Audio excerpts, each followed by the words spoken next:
but you also know that our deadline for the midterm are very soft deadlines. So if right.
Okay, there are like a few topics that I hope to get some salad or mention a few of them.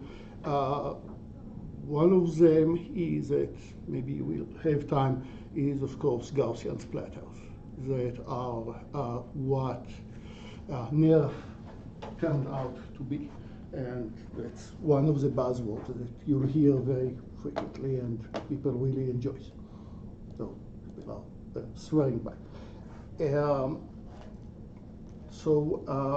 Hopefully we'll have time to talk about this one. I want to talk a bit about animations, and I today want to briefly mention global illumination and then to show a trick that comes from global illumination, and I found extremely cool. So first, global illumination. I have examples that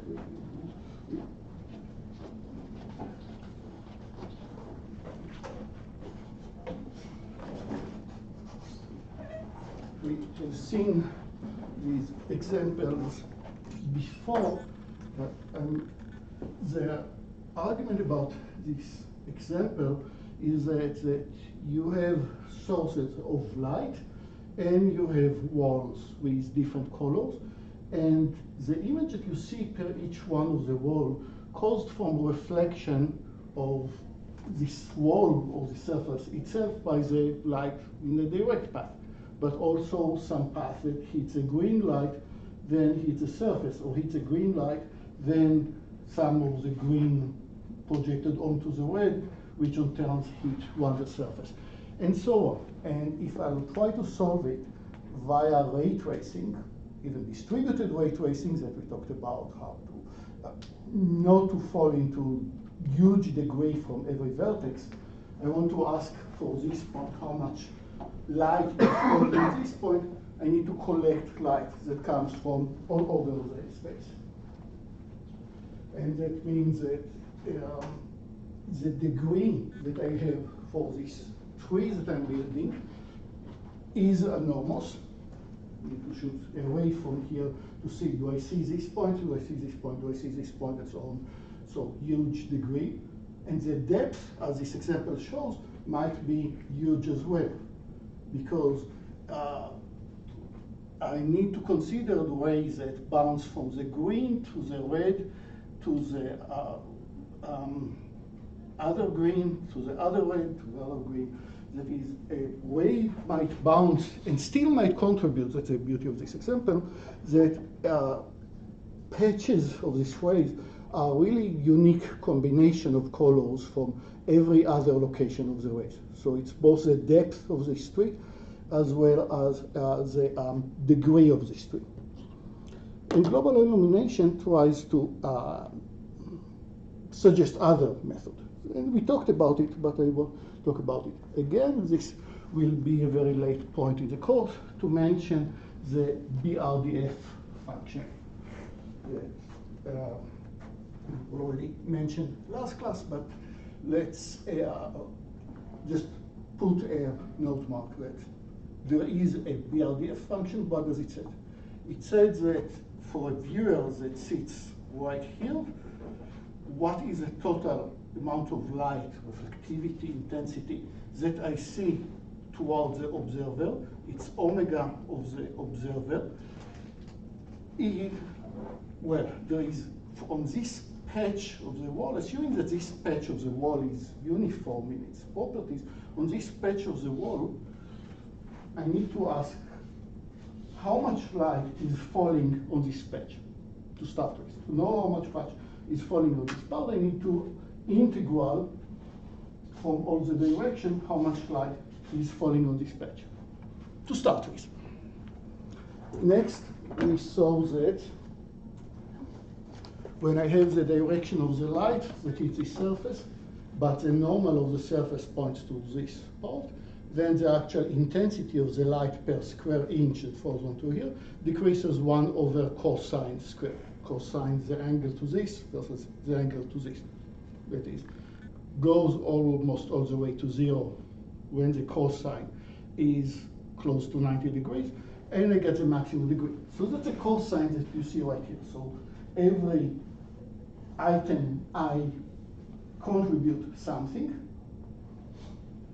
That's what's the intensity of light coming from direction I. Cosine I is the decrease of the intensity because of this foreshortening. You know, the same amount of light is falling on longer, larger surface. So far, I didn't tell you something that we didn't see way earlier in the shading. But what else goes into the BRDF, the bidirectional reflectivity function, is that depending on these surfaces, it's not only the amount of the number of photons, total energy that I accumulate over here, it's also from which direction they are coming. And this connectivity can be quite messy. We saw just 2 examples. We said, if I don't care from which direction the light comes, I still have this cosine because of the shortcoming, but this surface doesn't have any directionality property. I just accumulate the light right here, and then no matter where the viewer is, it will see in the same amount of light on this point. That is one example that we saw. We saw actually only 2 examples plus 1 lecture that was much more advanced. But we saw 2 examples. We said for just diffuse shading, I don't care where the viewer is in the game. Notice this angle doesn't refer to the viewer. I just care from which direction the light comes.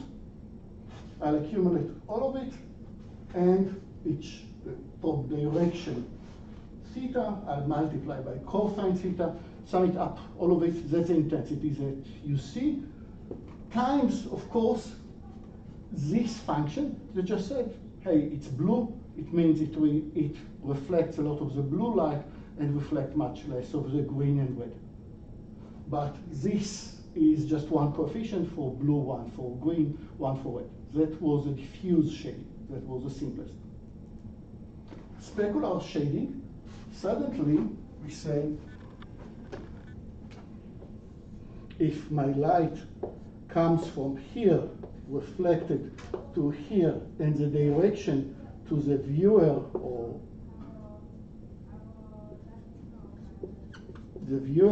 the observer is this direction to the view, and this is theta,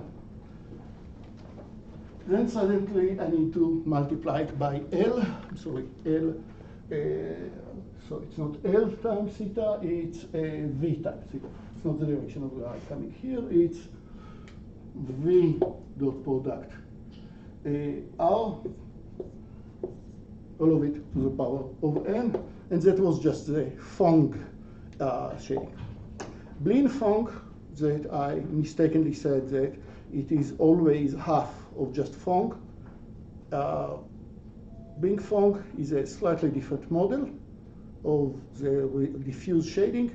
Blin Phong is Phong when all the vectors are on the same plane, and then Blin Phong is just half the angle. When they are not all in the same plane, then these vectors are somehow in different locations. People will say that Blin Phong is more realistic than Phong. I told you that one is always half the other. That was a mistake. But that's already an example where how much light is coming toward the viewer. Well, depending where the light is coming from, assuming that they are in the same, if that's a perfect mirror, then the BRDF just becomes 1 if the direction to the viewer is exactly the direction that the light is coming from, and 0 otherwise. And in general, BRDF go deeper and deeper and deeper, because the next thing that the book will tell you when you, right after, I didn't mention it, right after diffuse model, would be, after specular model, sorry, would be if you actually want your surfaces to look metal, then start to play with the effect of polarized light. The polarization of the light make them give the effect of having a metal part beside of just the shininess. And that's, of course, brings to your talk altogether. So that's like the next step. A simple simulation of polarized light is not too hard. The textbook covers it, but you can get much deeper. Anyhow, that's a notion of BRDF in general. It just says I need 2 parameters, FR of Wi, Wj, says if the light coming on direction, angle, but angle in 3D, that is angle on the sphere. I need to, right? I can take a sphere, every point on the sphere specify to 2 angles, latitude, longitude, for example. This is the angle as 2 parameters on the sphere of where the light is coming from. Remember, if the surface is in 3D, that's where the viewer, the direction to the viewer, and the function could say, depending on what is the material, it's more light or less light. Again, to get a feeling of what's going on, look at the 3 extreme examples, either that it's just 1, or actually a constant, because it needs to sum up to 1. It's just a constant that is that all the light contributes exactly in the same way, and then you don't care about these parameters, or about the case of specular reflection, or about the case that you really care about where you are with reflect to the light, and then this is always what this part is just a parameter between 0 and 1. How much is come from the light reflected is coming in this direction. And it's between 0 and 1, and actually it's probably 3 parameters RGB, for example. Each one its own parameter. Okay. So at least we mentioned BRDF functions. I did not have any exercise, nor did I want to, where you wanted to play with more complicated BRDF functions. You do care for them very much when you want to, for example, analyze images, especially if the images have, yeah. So we have BRDF functions. Now, using the BRDF functions, we have the starting point of how global illumination works. So to start with, I'll ask what is, I'll go back one slide. This function, FR, that tells me how much of the light coming in this portion between 0 and 1, how much of the light coming in this direction is reflected to this one. It doesn't need to know how much light is coming. It only needs to know the parameters of the material and the direction of the light coming in and the direction to the observer. But it doesn't need it. Will stay the same no matter light is coming, as long as you don't change the directions. That's important.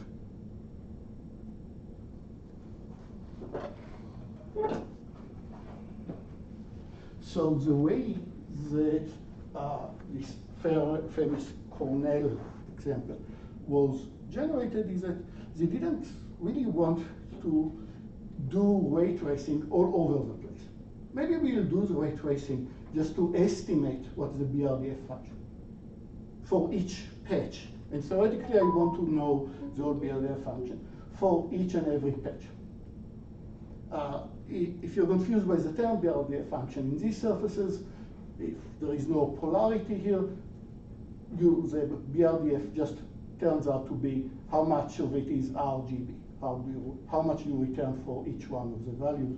But you still want to know a piece of illuminating that comes from here, how much of it falls on this point. It's function of the distance, of course, as well as function of the geometry between them, this surface, as well as function of what the color of each one separated. Okay, so we need to look at the geometry only, just the geometry, how surfaces are refers to other surfaces, distances and distance barriers between the normal. And of course, there will be a function of this surface to this surface.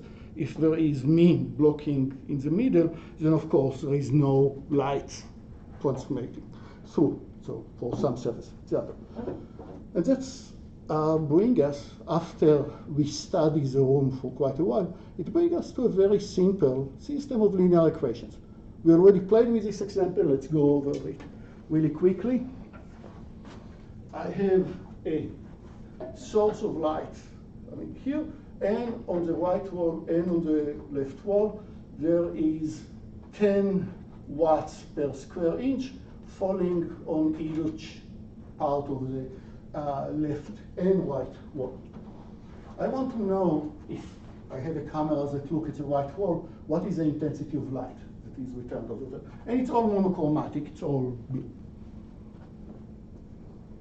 So, in this case, my BRDF function will boil down to be just two constants, one for the right wall and for the left wall. I will say out of all the energy that comes, and I'll only consider rays that are horizontal, all the way are horizontal, 50% of the light is reflected. And the other 50% is observed in the material itself. So for the left, it will be 0.5. For the right wall, it will be 0.3. Why? I studied the materials. That's what I know about these two walls. I also miraculously assume that there is no diagonal edges, diagonal ways of light here. That's part of the making the problem even more a toy problem.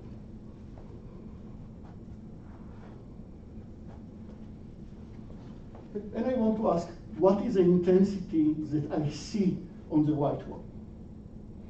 Well, if there are 10 watts per inch that is falling, and the reflection of the white wall is 0.3, wouldn't it be 10 times 0.3? Not quite, because it's not true that on the white wall there is only 10 inches, 10 watts per inch that comes on the white wall. Why? Because there is also light that is reflected from the left wall that also falls on the white wall. So I can start shooting ray back and forth forever and ever, or I can use algebraic method and try to get one system of equation that will help me solve the whole thing for the whole room in one pass. How do I do it? I need letters, lots of letters. Just 2 walls here that will be enough for 4 letters. So X would be the intensity, watts per square inch, reflected from the white wall. So X is how much is reflected from the left wall, and similarly Y is how much is reflected.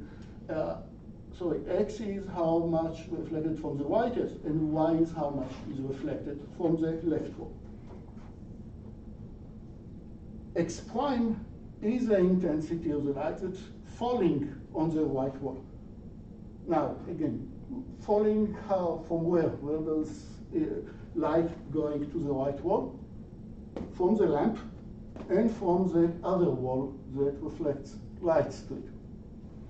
Right? So X prime that I still don't know, and I don't know any of these parameters by itself. I need to collect all of them to solve them together. So X is the intensity reflected from the white wall, and X prime is how the intensity that falls on the white wall. X prime, how much intensity going here. Y and Y prime, the same thing. And now let's solve this system of equations. In this toy problem, what do I know about the intensity that is reflected? What is the ratio between X and X prime? The right wall reflects 0.3 of the energy. So X is 0.3 X prime. Cool with everybody? That's just saying 30% is reflected. Y, more reflected. Y is 0.5 Y prime. From all the energy that hits the left wall, 50% is reflected. Here's where it starts to be interesting.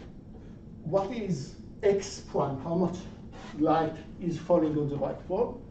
On the white wall falls 10 watts per inch that comes from the lamp, plus whatever the left wall is sending to it. Because it's all the rays are parallel, nothing is lost in this case. So X prime is Y plus 10, and Y prime is X plus 10. And hopefully, from this point, we can replace X prime by X, Y prime by Y. In both equations, you have 2 equations with X and Y, and you can solve it, and voila. That's what all you need to do. So one system of equations for the whole room. And we need to solve it together, and no fancy ray tracing. Now, if the room is more complicated, then I need to ask from this wall to this wall, actually from this patch to this patch. It also depends on the colors, how much is sending from this patch to this patch, how much is sending from this patch to this patch. Maybe I'll use my GPU even, practically, to solve many equations of does this point seize at all this point. That's actually, in the pre-processing will be a GPU, but all in all, after all this global illumination, will avoid the difficulty of ray tracing. It will, in turn, boils down to huge system of linear equations. And to generate all these linear equations, I need to think about a lot of time. But why this linear equation? Because the idea is that once I started the lamp, once I turned on the light, there is a wave, a big wave of energy that hits the wall and goes back and goes back and goes back. And after a while, it all balances. Namely, there is no changes. Keep staring at the walls, they will not become brighter or dimmer with time. They are fixed in time, meaning that what happened to all the energy, they are all accumulated in the equations. Each photon that was generated by the lamp is either observed by the wall or sent to another wall, and my system of equations captures everything. So very slow, but very, very high results that you are getting at the very artistic results. Again, check about the global illumination. The projector does not do justice to this picture because it's much more refined than this. Questions so far? That's what I wanted to tell you about global illumination. And definitely not for video games, definitely not for anything interactive. Need a lot of time to think about it. Okay, so now when we know that it takes so much time, but creates so many such nice results, let's look for shortcuts. Can I get something in frame rate, in 60 frames per second, in video game rate? And that brings us to ambient occlusion or ambient shadow, which I like the term because it's self-contradicting. Ambient should be light that goes from everywhere to everywhere. Paul Godard is a guy you want to Google for it. He's the big guru of ambient occlusion. That's the, again, projector that doesn't make sense. You see the classroom. This area exposed to the light is nicely illuminated with shadows somewhere. But in the original picture, you do see a lot of the details also in the other part of the classroom. That's not in the projector. You do see things in the other side of the classroom just with much less light. And I want to generate something that will give this feeling, even if it's not accurate.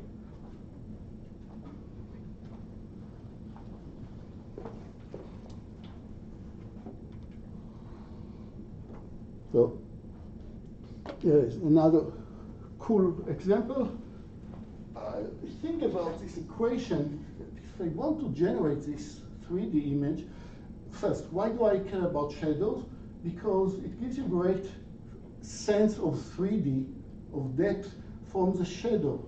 Like the shadow underneath the boiler here, the shadows on the side of the walls, shadow underneath the stairs. It make it very much alive. And I'll show you more examples with and without the shadow. And the shadow makes it really the depth is one of the big hints that give us feeling of depth here. So what I would like to do is to say there is ambient light that is flowing from every point to every point.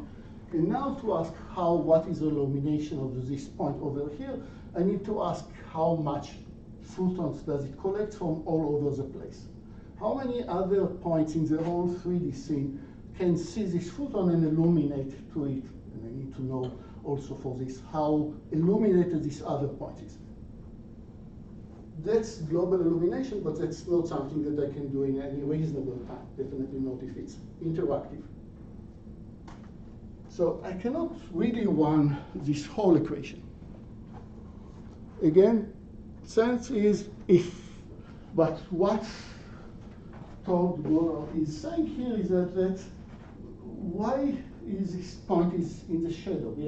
First we assume that the whole area is illuminated by some ambient source. That is, there is not one projector right here. I can also throw a projector, but at the moment I will assume that it's all reflected by many other surfaces. And the ambient part of the ambient light is that there is no one particular point where the light is coming from. Photons are flying all over the place at random, and they fill out the space altogether. It doesn't mean that everything is equally illuminated. You know what I'm saying? When we talked about ambient light in shading, we said there is a diffuse, there is a specular, and also for not missing the other details, assume some fixed amount of light. That we call it the ambient, that doesn't have any shadows, not any obstacle, or and it has the same intensity for the whole geometric scene, which is fine. But here we will use half of this assumption. We will use a part that will say there is photons flying all over the place, equally dense in every direction, and not one point source of light. But it doesn't mean that every piece of the surface is uniquely illuminated. I'll show an example, maybe a better example was here in the classroom. You see the part of the classroom that the projector allows you to see, which is illuminated from the source outside. But if you go to the original image, all the parts of the classroom over here is still seen, just much less illuminated, not in the under the projector censorship. But all this part over here, you see it because there are reflections from all these obstacles that slightly illuminate other pieces of the light out there. But they are not having any particular direction. There is no the sun that is associated with them. Back to this. So photons are all over the place, uniformly moved all over. Why is this point underneath the boiler is in the shadow, while this side of the boiler is so bright and illuminated, or this one? Why is it so bright versus the part underneath the stair that is much darker? Okay. I just said that photons are uniformly all over the place. Is it checking nearby objects, like to create a shadow? I can check, do the ray tracing for all over the place. That's expensive, but give me a hand wave. Which of the objects in the classroom will be darker, which will be illuminated, assuming that we have many sources of many reflections, many passes of the light. But, things that are closer to the light? Let's give them chance to you're all, yes? Oh, I was just gonna say, things that are like sort of, that light would require more bounces to get to. So like that sort of like edge behind the projector, where it's more obscure. But here for simplicity, I'll assume that the whole space is a field full of photons that runs in all the direction. It does not mean, so the uniform of the photons, both how many and directions, that we'll assume is uniform. But still there are things that are darker and still that are more illuminated. Why? And you were right about other objects, but you can do, say, yeah. Like in the classroom, wouldn't like under the desks be not illuminated because the object is it you're simulating an object from the desk on the ground, like as a shadow, onto the plane that is the floor? Keep this box very close to the table. Sure, there are photons all over, but this area underneath the box is probably very poorly illuminated because very little direction actually hits in this direction. Or to put it in other words, if I'll start from this point of the table right here, and I'll start moving away, I'll hit an obstacle immediately. I'll hit this box immediately trying to move away. Make sense? If I'll pick a point underneath the boiler and start to move away to any direction, almost to any direction, the boiler will break the light. And the boiler is not illuminated, so it enforces a shadow. But even in this global illumination model, same here, from underneath the stairs, start moving in some direction, you'll hit an object immediately. Hitting an object implies that all the photons that are flying in space cannot reach underneath the stairs, only very few in very specific direction. And the trick here is, I don't want to do the whole ray tracing from each point towards the whole room. It will take ridiculous time no matter how many GPUs I throw in. I want a almost quantifying example, no, it doesn't need to be an exact number. I want to know what is more shadow, more extreme shadow, much more illuminated, just quantifying which will be enough, which will say you got a lot of light because there is nothing close to you that block this field of photons, or you're mostly the shadow because there are things very close to you that blocks the photons from getting to you. And that's a much easier computation. All I need to know for a point is look at some distance away from me, and a distance away from me, how much is occupied by obstacles, and how much am I open to the open surface. That was very unclear sentence. I'll try to get back to it. Here are a few examples that I stole from Claude's website. So they show this molecule that has 3D structure. And we can try to estimate what is 3D structure, but he said a hint that will help us is that if we'll have the shadow accurately. But even if we don't have the shadow accurately, we'll just do this ambient occlusion trick, then that's what we'll see. Right? Suddenly the 3D structure from here is jumping up. It's clear that this point when the shadow is way darker. Why? Because it's accumulated, it's surrounded by walls of other pieces of the molecule right here. This piece of the molecule prevents lights from reaching here into the canyon inside the molecule. It's the same molecule right here, but here the 3D just screaming out, the depth is screaming out, is clear what is closer and open to the air, because that's highly illuminated, and the pieces that are way in the dark are probably inside its own cave. If there is a cave around it,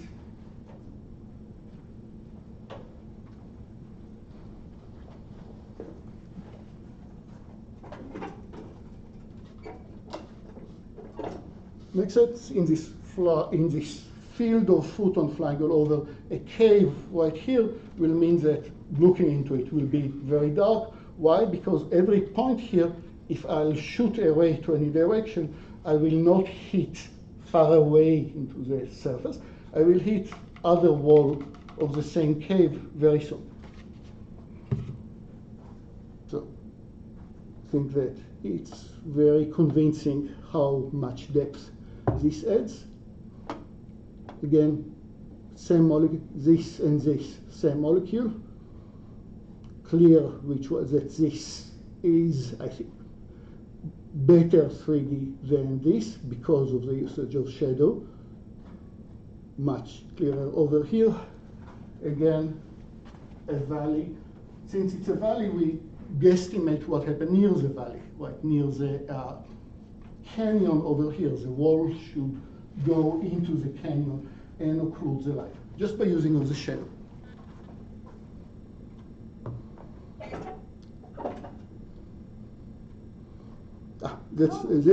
Okay, that's the reason that I blame I blame the projector for nothing.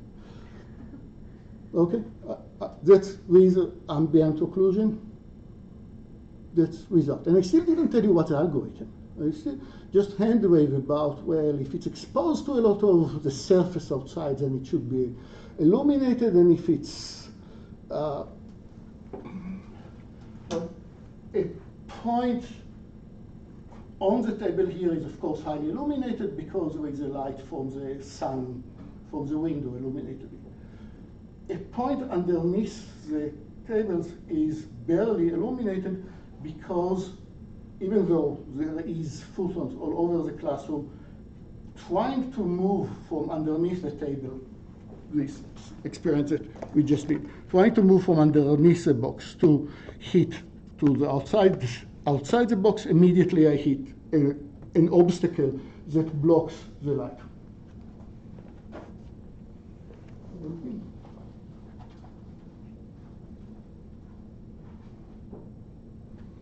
So of course I can generate this image with a lot of ray tracing, and then it will be very expensive. But the ambient occlusion trick just says qualifying. Openly is a point here sees a lot of the surface surrounding it or very little of the surface surrounding it. It will be a much simpler question.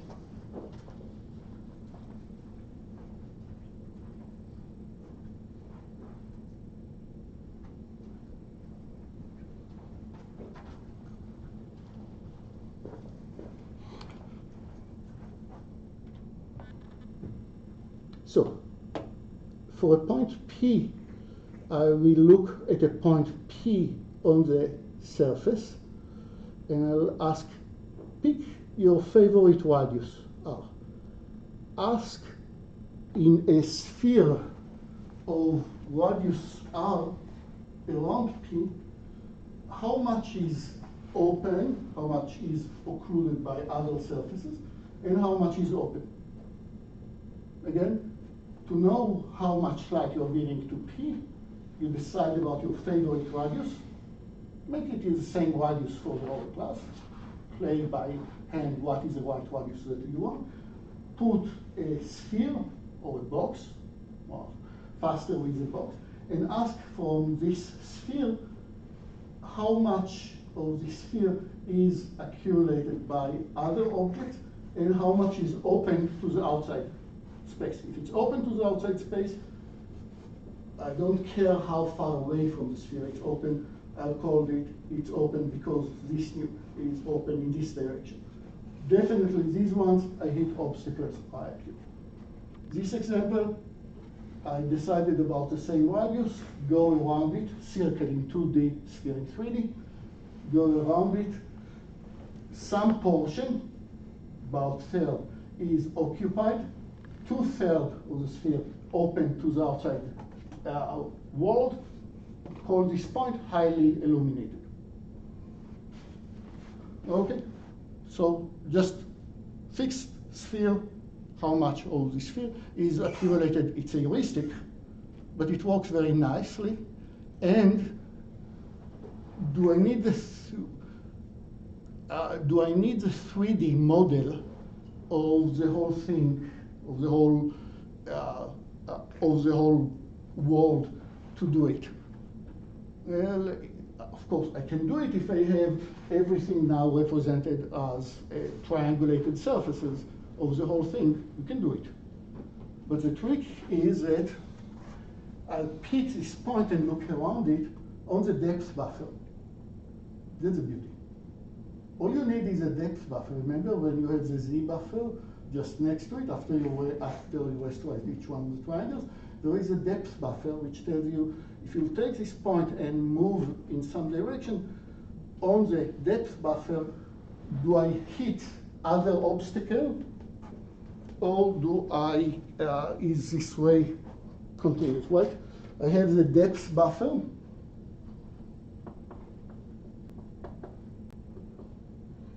Here is one point P, and I'm going from P toward Q. Each pixel here has a depth associated with this of the object, and as long as all the depth, the distance from the eye to each one of the points here is larger than the point on the segment itself, it means that my segment doesn't hit into any of the obstacles. Let's see it again in the depth buffer, but now here the depth buffer is X, Y, and Z is the distance from the camera, the depth. Let's decrease it by one direction. Here is X, here is Z, the depth. Here is my ray, and on the X itself, assuming that this segment from P to Q is horizontal, I start from P that I know that is on some object. I want to ask, can I reach safely to Q without hitting any object? So as I'm walking from pixel to pixel, one pixel to the next pixel, right up, you see that the surface itself might behave as so. And here is a point of the depth before you hit Q that clearly intersect this segment. The depth here clearly intersect. But had I not have this teeth over here, it means that I can reach to Q. So what do I do from P? I just shoot in the depth buffer a few rays, and not too many, simple number of rays with radius that I declared on, simple radius of rays that I declared on, do this check on each one of them. I can do it all in parallel because it's GPU, and GPU likes to do things in parallel. You don't need anything besides the fact that it's all parallelization, and then you're only using, and now you know for this point P how occluded from the world it is. We're occluded in some direction, as we said. How do I decide if I occlude in this direction? I decide about the radius R. If in radius R in this direction I hit another obstacle, then this ray is occluded. If I can reach radius R without hitting any obstacle, I don't care about what happened after radius R. I'll say that it's occluded. And that's it. And now I know how let's specify how illuminated this is. And it's a hack, and it works great. And we have time. Show you more of the examples.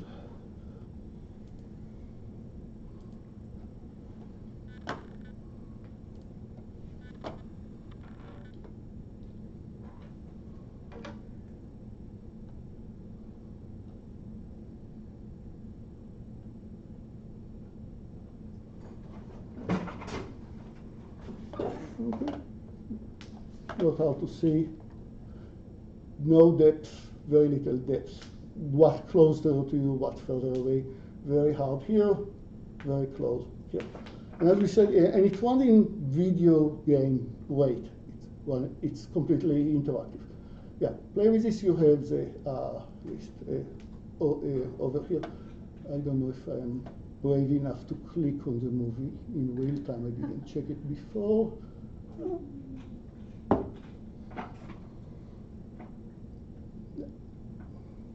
Cool. And again, not real shadow, fake shadows. Okay, let's start with animation. I wanted to show you about animation.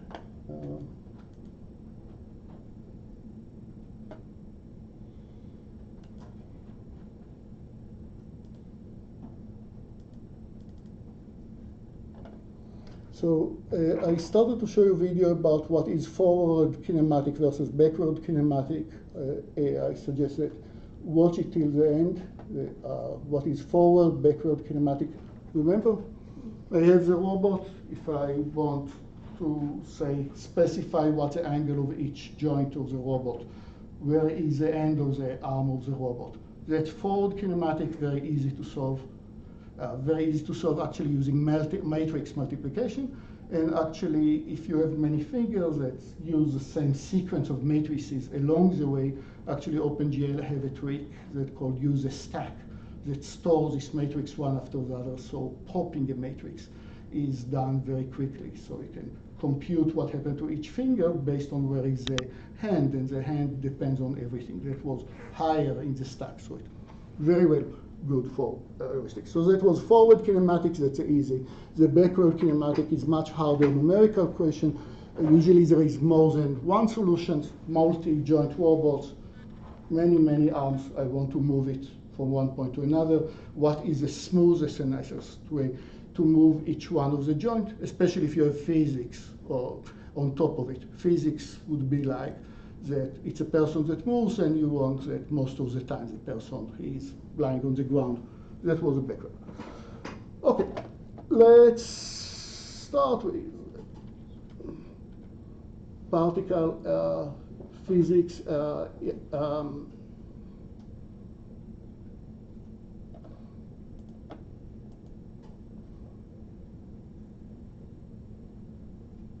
Yeah, things that are involved like this. This one I'll stop very soon, but you want to do animation like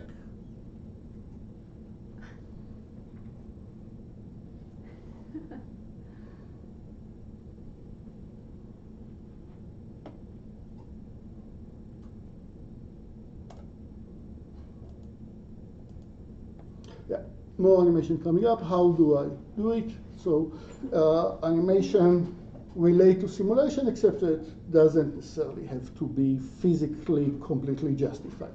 We will use physics in the background. We don't necessarily need everything to be completely accurate.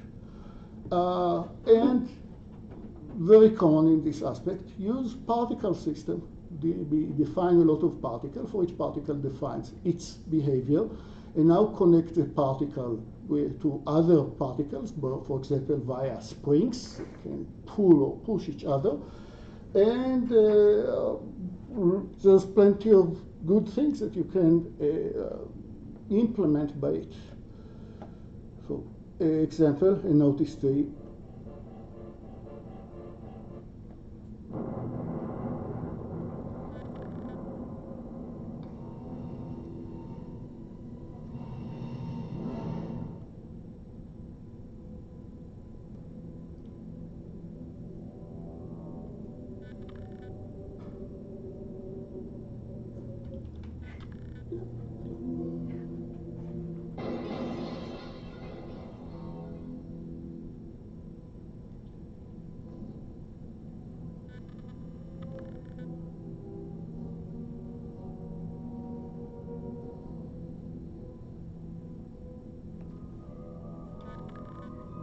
So yeah, the surprising part is how easy it would be to animate all of It's like a drone show. it. Sorry? It's like a drone show. With all the, like, imagine they're all drones. Yeah.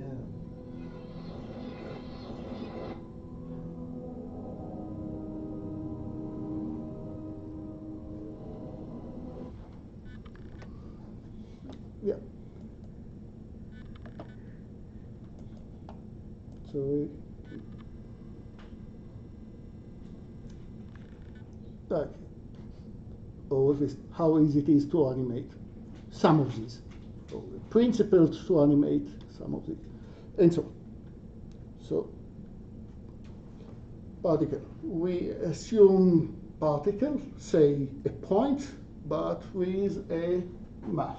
So it will have, we define a particle, and it will have, for example, the location and the velocity as a vector. Velocity as a vector's direction that you are moving. The length of this vector is how fast this particle is moving. And now we are back to, where is it? Where did it go? We are back to Newton.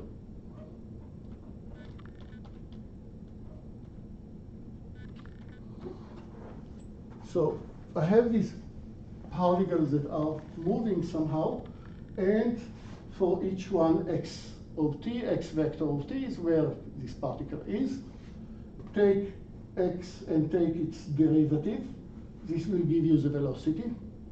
A good exam question would ask you if what is the velocity if, say, I give you this x of t as a point on a Bezier curve, and ask you how can you quickly compute what is the velocity of if it move across or Bezier curve.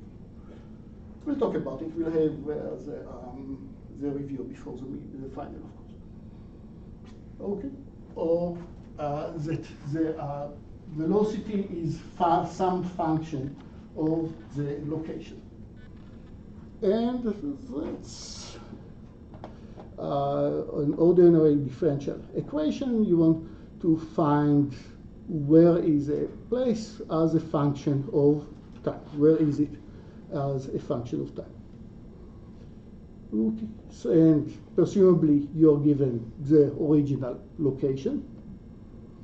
And if your movement is linear and constant velocity, then the location at time t, x of t, is just where does the particle started from, plus t times the vector v. Exactly what we used in the ray tracing. Nothing interesting so far. Okay, but these functions that refers to the force and the location can be more involved.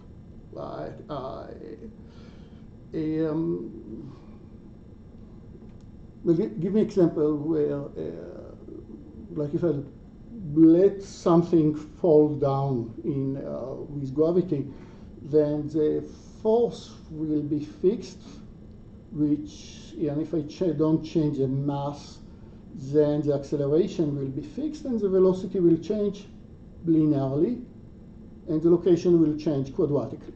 That's easy. Give me a case where the acceleration is more complicated. You want to animate something where the acceleration is more complicated, and maybe it's a differential equation that is a bit harder to solve. Yeah. Like the ball hits a surface and bounces, or there's it bounced and the ball is in. So so it bounced. Yeah, the behavior of it as it bounced, and then the whole energy, the whole velocity is returned. Good example. More. Like a feather or something, like a card that does that swinging motion when it falls? So, yes, but I don't know how to animate. I don't know. Yeah, feather will be a harder example, other than. So in between the two things, you have the ball that moves in the air. Air resistance depends on the velocity that you have on it. You know it. That's the force that is applied on it depends. The faster you are moving, the stronger the air resistance to this. So just to make sense, what is the acceleration at t? First derivative of velocity over t, or the second derivative of the location by t. Everybody feels familiar with this notation? This fancy d? Yes, no? Everybody?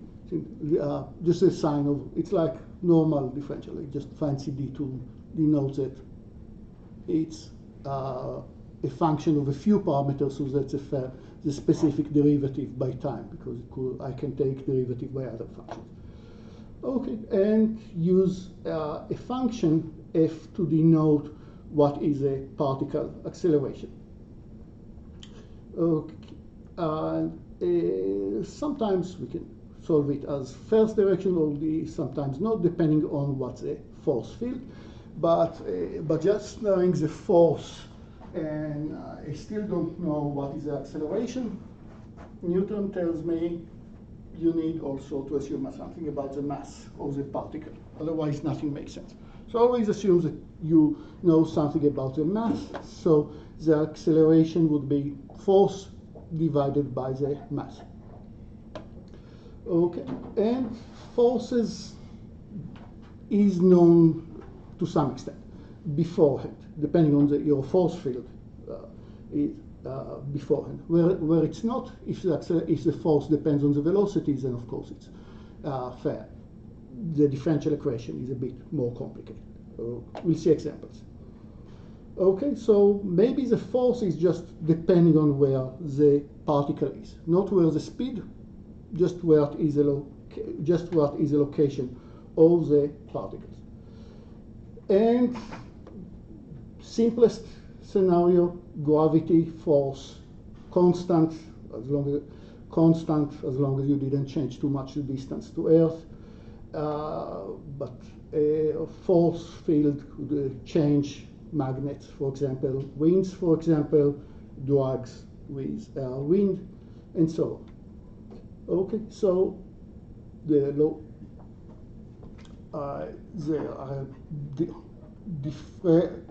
taking the derivative of the location, will give is a function of where it is right now and where it is in time. And we need to simulate both of them if we want to simulate all the things that we saw earlier, like a bunch of items all fall together or pull each other.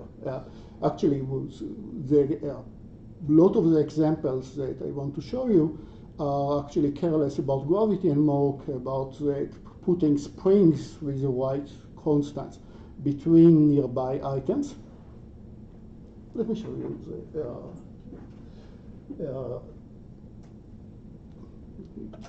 show you the promos so you'll have more motivation to go with this. Is this in the next slide? Next slide.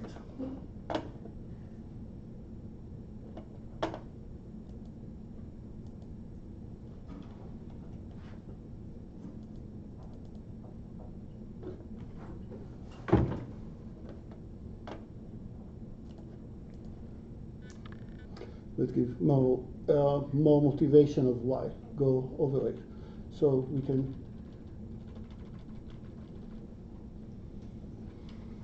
we can talk about every particle by itself with its mass and the force as before, but this time I also assume that it has a mass, and that's how it has a mass, it has a force, and I need to solve it in each iteration to know where it's going and how fast it accelerates. And again, jumping a few algorithms, Euler that we already mentioned. How do I know what would be the path? Here I have a force that repulses from this side and a force that repulses from this side. How can I avoid this particle from jump up, down between them? It's numerical question that we'll see how to solve, but that's, I don't know how much time we'll have. But here are example of just particles that still move each by itself with gravity and fountain. That's simple. Here are particles that pull and push itself as a two-body problems. But spring mass is well, also close to my heart for whatever reason. But Hooke law. Everybody remembers that the springs, as you are pulling it, if you are moving it by delta x, the force is changed by a constant times delta x, the constant of the spring, as long as you didn't pass the spring elasticity range. Just Hooke law. And now with defining particles that connects to other particles, I can say I'll set two particles, I'll connect a spring between them. The force of the spring is an out by itself.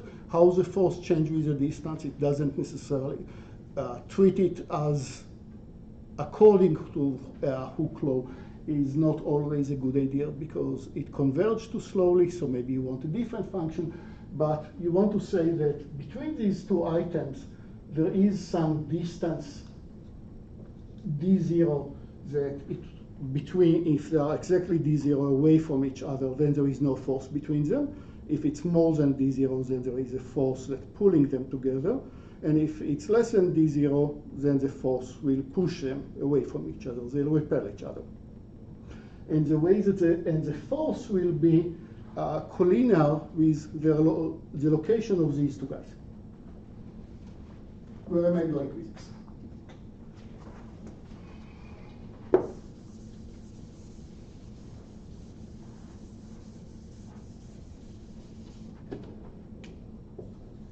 That now I can take particle 1, connect it by a spring to P2, P3, and P4, each one with its own spring, and ask, assuming that P2, P3, P4, they are all fixed except of P1. P1 is the center of my attention right now. What will happen to P1 delta t from now? Well, to ask what happened to delta t from now, I need to find what is the mass of this guy. Assume that you know it. I need to decide something about these springs. We said if the distance is exactly what I want, then it feels no force.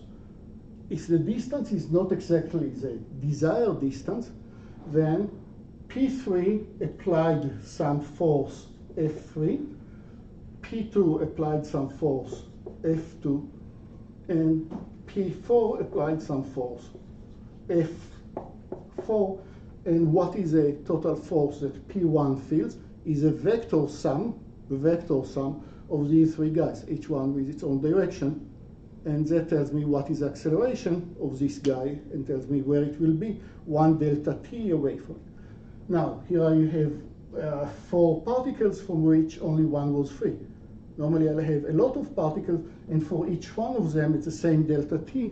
I'll ask where are they with the same calculation, 1 delta t away from it. And let's go to all the great things that it can help us, like by keeping a rope with elasticity and maximum distance. It is there, but it's really, you can do things like, let's have the particle form a surface of a trampoline or a cloth, and let this cloth anchored at a few points fall together, and you see the gravity that pulls them. You see how they pull each other. Yeah, and so on. And it's good for robotics. You can say a swarm of robots with the leaders that pull others. You can simulate a lot of elastic things. It's essentially in the base of the whole areas that you'll Google for non-rigid body simulation, where you ask how jello things behave under pressure, or texture behave under pressure, under forces, which is both good simulation as well as good animation, as well as that. Bring us back to these shapes that we had in the beginning of the simulation of the animation in this case. So, and Stefan Kuborov was faculty of us and moved this year, did a whole career of doing graph drawing by having an abstract graph. Graph, you know, is set of vertices, set of edges. And you want to draw it, you want to place it in the plane so that it's visible and you see what it looks like. That's the meaning of the graph drawing, and one of the main tools that used was such a force direction method that in a sense try to decrease the energy of the system by letting particles move, pull, and push each other in this way here.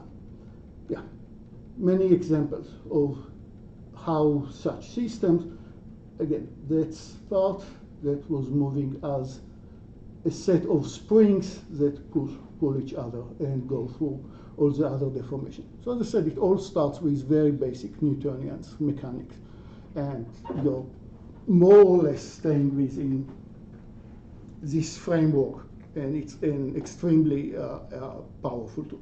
We'll talk a bit more about it next meeting, and maybe about Gaussian splatters and else and a bit review if you have. Yeah, let's call it today. Thanks. We have you for like 6 more minutes. I know, but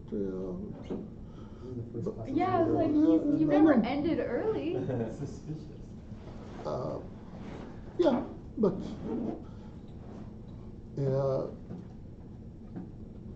I still, yes, we'll finish early today. Okay. Moments. Wow. Will there be a study guide for the final? Sorry? Yes. Will there be a study guide for the finals? Or like a sample exam. Question like before, practice question like before. I'll add questions I want to solve. This heavy thing is, of course, or at least the least popular, it would be the curves, and would be would be the Bezier. You added all those like practice questions to one of the homework documents. I'll do the same. I'll do the Yeah, same. I went through all of those and it was really helpful. Yeah. I'll do the same thing. Yeah. Because so that's many of fine. the theoretical questions like came up vaguely on the Let's just do, midterm. let's just do 10 questions on quadrants. Yeah. I never. Maybe like 1 hour. You should write the exam and all about the lecture and. Are the master students gonna have to do like more questions than the undergrads? We didn't have them in Since you asked, I might forget about it, but if I will not forget, it will be one question. There will be freedom in both, but maybe it would be that undergrad answer 3 or 5 and grad answer 4 or 5, or one question is false for the grad. But I don't think that people in class that there is a huge gap between the two things. Other thing that I need feedback if you want me to talk more on. We didn't spend a lot of time. He's not that crazy. I should be given the same test as him. You should be given the same. You should be given a harder test than him. You should be given a harder test. Okay. If you want me to repeat everything, what I spend relatively little time is a convolution. I thought that because of other courses like machine learning, you have seen convolution, and convolution is Gaussian that are quite common in many other courses. But if you want me to talk more about it, make noises. I can talk to subset of you that didn't see it in other courses, but it became very popular in many topics. So I spent less time than I spent 2 years ago on the same topic. But if you have never seen it before, it might be intimidating. Just because of the indices, why is this index move backward and that one moves forward, and it could be confusing. So you let me know. Thank you.